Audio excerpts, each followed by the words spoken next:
जय श्री कृष्ण बंधुओं। एकादशी व्रत निर्णय भाग 2। वैष्णव सिद्धांत से एकादशी व्रत निर्णय किस प्रकार से किया जाता है, जिसमें पूर्व वीडियो में हमने बताया था।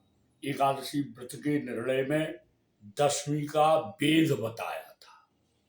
दशमी विद्या होने से होता है निर्णय। साथ में दूसरा जो निर्णय है प्रकार है वो होता है दशमी, एकादशी या द्वादशी। इन तिथियों में कोई भी तिथि का क्षय होना या वृद्धि होना, इससे भी एकादशी के व्रत को निर्णित किया जाता है। इन तीनों तिथियों के क्षय, वृद्धि आदि होने पर व्रत का दिन कैसे किया जाता है, आज हम तिथि क्षय के विषय में, जो दशमी, एकादशी, द्वादशी के तिथि क्षय के विषय में बात करते हैं। यदि दशमी तिथि का क्षय हो तो एकादशी विद्या हो जाएगी दशमी से, इसलिए उसको व्रत द्वादशी में किया जाता है। इसी प्रकार से एकादशी के क्षय होने पर, द्वादशी के क्षय होने पर, तो वो तीनों के हम यहाँ उदाहरण प्रस्तुत कर रहे हैं।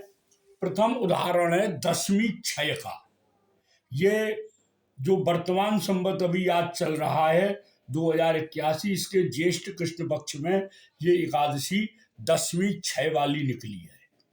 तारीख 1 जून को शनिवार वाले दिन सूर्य उदय के समय पर नवमी थी, 9:24 था।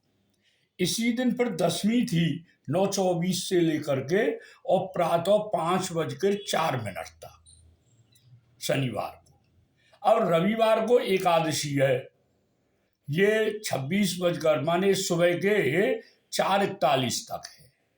किंतु इस एकादशी में रविवार को जो है, इसमें व्रत न करके और सोमवार को ये व्रत किया गया है वैष्णव सिद्धांत से। स्वार्थ सिद्धांत से रविवार को ही है, किंतु वैष्णव सिद्धांत से ये सोमवार को है। क्यों कि इस रविवार वाली जो एकादशी है, इस रविवार को ये दशमी संपृक्त थी।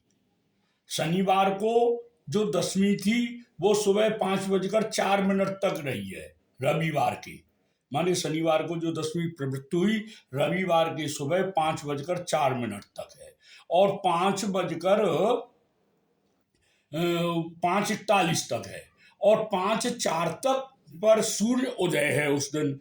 तो सूर्य उदय से, जैसा कि हमने पूर्व वीडियो में बताया था, कि दशमी का स्पर्श होना अरुणोदय काल में, सूर्योदय से 2 घंटा पहले, तो यहाँ 2 घंटा की अवधि के अंदर दशमी विद्यमान थी। इसलिए इस एकादशी को सूर्य उदय में होते हुए भी ये दशमी विद्या थी, इसलिए इसको छोड़ करके वैष्णव सिद्धांत से व्रत सोमवार को हुआ।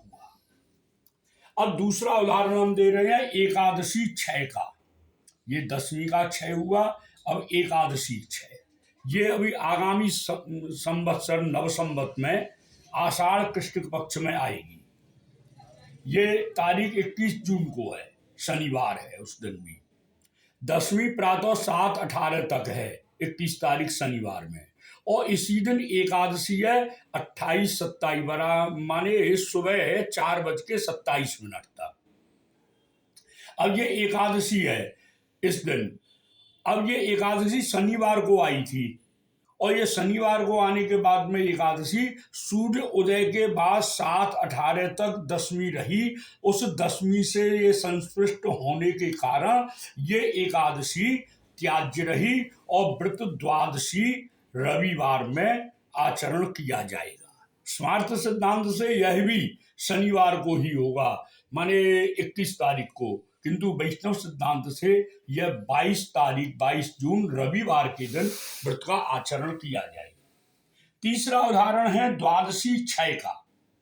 यह द्वादशी क्षय आगामी संवत में 2 नवंबर वाले दिन, माने देवोत्थापनी एकादशी पर आ रहा है। यहाँ एकादशी रविवार को 7:31 तक है, और इसी दिन द्वादशी 29/7 माने 25 सुबह के 5:07 तक है इस दिन द्वादशी।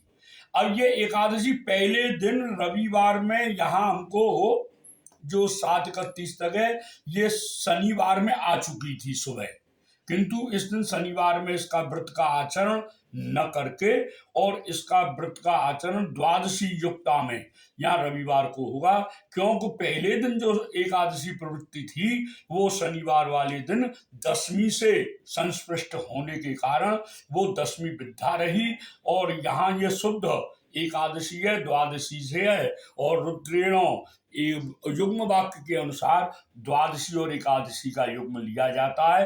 अतः यह व्रत वैष्णव सिद्धांत से रविवार को, स्मार्त सिद्धांत से शनिवार को किया जाता है।